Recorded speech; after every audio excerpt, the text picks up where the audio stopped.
আমি দোয়ারবনবাসী প্রত্যেকে আমাদের আন্তরিক প্রীতি ও শুভেচ্ছা জানিয়ে সামান্য দুটি কথা বলছি। আপনারা নিশ্চয় অবগত হয়েছেন আমরা যে আজ মহিলারা এই মিছিলের মাধ্যমে সবাই অংশগ্রহণ করেছি এবং দোয়ারবন্দের চতুর্দিকে মিছিল নিয়ে এগিয়ে গিয়েছি। একটি কারণ যে মদের দোকান বন্ধ হোক, শুধু মদ নয়, মদ ও মদের নানা নেশাগ্রস্ত জিনিসগুলো যেগুলো বিক্রি হচ্ছে, আমাদের যুব সমাজ ধ্বংস হয়ে যাচ্ছে, আমরা নিজের চোখে এগিয়ে দেখছি। সেই একই সাথে এই যুবকদের জন্য বা এই যে মদ খেয়ে পরিবারের যে অশান্তি, এইগুলোর জন্য আমরা আজ এই মিছিলের আয়োজন করেছি। আমাদের আগে আপনারা মতো অনেকে ভাববেন যে এগুলো করে কি হবে, কিছুই হবে না। সত্যি কথা, কিছু নাও হতে পারে, কিন্তু আমাদের বিশ্বাস থাকলে সবকিছু হয়, এটা আমরা জানি। তো আমাদের বিশ্বাস কিছু না কিছু তো একটু কিছু হবে। তো শুধু আমরা মহিলারা এগিয়ে এসেছি, শুধু তাই নয়, আগে অনেক পুরুষরাও এই আন্দোলন করেছে, কিন্তু হয়তো কিছু সফলতা পাননি। তো আমরা এবার চেষ্টা করছি, দেখি না আমরা মহিলারাই তো বেশি আমরা ক্ষতিগ্রস্ত এই মদের কারণে। তাই আমরা দেখি, আমরা শুধু একটু মাত্র চেষ্টা করে দেখি একটু কিছু সমাজে একটু বদলানো যায়।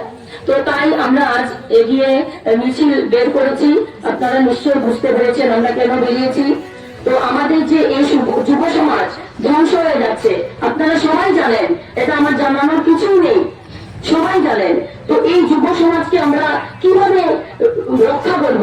এই যে আমাদের স্কুল থেকে বেরিয়ে যাচ্ছে, বিদ্যাপীঠ স্কুলে যাচ্ছে, তার বেশি আর যেতে পারছে না।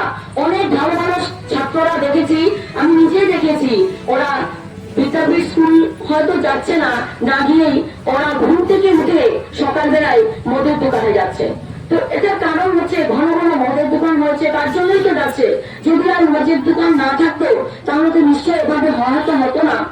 তার জন্য আমি আপনাদের সবাইকে, শুধু মহিলা না, পুরুষদেরকে, সবাইকে, দোয়ারবনবাসী সবাইকে আমি অনুরোধ করছি, আপনারা একটু চিন্তা করুন যে আমাদের যুব সমাজ যদি আজ নিঃস্ব হয়ে যায়, তাহলে এই সমাজকে কে ধরে রাখবে? এই দেশকে কে বাঁচাবে? মা বাবাকে কে বাঁচাবে? ঘরের সন্তান, আজ ঘরের সন্তানকে মা বাবারা আজ দেখতে হচ্ছে। যে সন্তান বড় হয়ে মা বাবাকে দেখবে, মা বাবাকে খাওয়াবে, মা বাবাকে রক্ষা করবে, উল্টো হয়ে যাচ্ছে। সে সন্তানকে মা বাবা উল্টো। महिला संग्राम कमेटी द्वारबन पहले अभी थोड़ी देर पहले ही यहाँ की एक शिक्षिका विभा मैडम, वो इस शराब से जुड़े सारे परेशानियों के बारे में बहुत कुछ बोल चुकी हैं। और यहाँ के जो साधारण जनगण है उनके बारे में भी उन्होंने रिक्वेस्ट किया हुआ है कि हमें इस शराब से बचने के लिए और शराब से जुड़े जितने भी हानिकारक पदार्थ हैं उनसे हमारे बच्चों का या फिर हमारे घर के फैमिली मेंबर्स को क्या क्या परेशानियां होती है, ये सब उन्होंने आपके सामने अभी रखा है। आप सभी को इससे जुड़े परेशानियों के बारे में अच्छी तरह से पता है, आपको कुछ बताने की जरूरत नहीं है।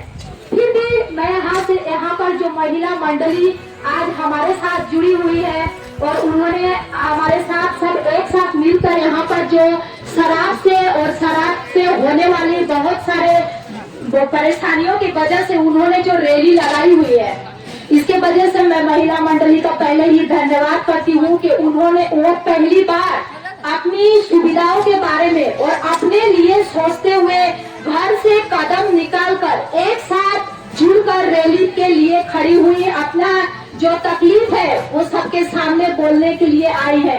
तो महिला मंडली के लिए मैं इसके लिए बहुत ही आभार प्रकट करती हूँ कि वह अपने बारे में सोच रही है। अगर वह अपने बारे में और अपने बच्चे के बारे में अगर नहीं सोचेंगी तो उनके लिए कोई भी सोचने के लिए नहीं आएंगे।